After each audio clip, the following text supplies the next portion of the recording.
బొర్లివానిపాలెం మీదుగా ఎన్టీపీసీకి సంబంధించిన fly ash లారీలు ఓవర్లోడింగ్ మరియు ఓవర్ స్పీడ్ తో తీవ్రమైన కాలుష్యానికి గురిచేస్తూ ట్రాఫిక్ జామ్ వంటి సమస్యలతో స్థానిక ప్రజలు అనేక ఇబ్బందులకు గురవుతున్నారు. అనేక సార్లు ఈ సమస్యను ఎన్టీపీసీ యాజమాన్యానికి, లారీ కాంట్రాక్టర్లకు, స్థానిక శాసన సభ్యులకు మరియు పోలీసు వారికి తెలిపినా ఎటువంటి ఫలితం లేకపోవడంతో పెద్ద ఎత్తున మహిళలు, గ్రామస్తులు లారీలను అడ్డుకొని నిరసన వ్యక్తం చేశారు. పరవాడ సర్కిల్ ఇన్స్పెక్టర్ నిరసన కార్యక్రమం కోసం తెలుసుకుని వచ్చి దేశపాత్రునిపాలెం గ్రామ ప్రజల యొక్క డిమాండ్లు ఉదయం 7:30 నుండి 9:30 వరకు, తిరిగి సాయంత్రం 5 నుండి 7 గంటల వరకు సేఫ్టీ టైం ప్రకటించి లారీల రాకపోకలను ఆపుతామని మరియు ఓవర్లోడ్, ఓవర్ స్పీడ్ లేకుండా పిలిపించి నోటీస్ జారీ చేస్తామని తెలియజేయడంతో 3 రోజుల్లో సమస్య పరిష్కరించాలంటూ గ్రామస్తులు సిఐ గారిని కోరారు. ఈ కార్యక్రమంలో పెద్ద ఎత్తున దేశపాత్రునిపాలెం గ్రామస్తులు, ప్రజలు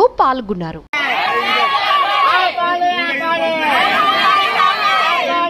గ్రామాన్ని ఫ్లైయాష్ కాలుష్యం నుంచి, మా గ్రామాన్ని ఫ్లైయాష్ కాలుష్యం నుంచి, మా గ్రామాన్ని ఫ్లైయాష్ కాలుష్యం నుంచి,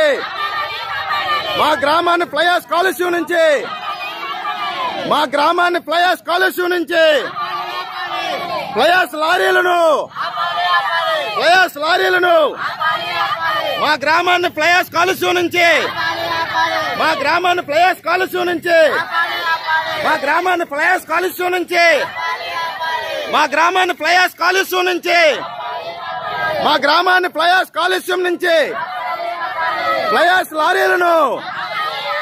ఫ్లైయాష్ లారీలను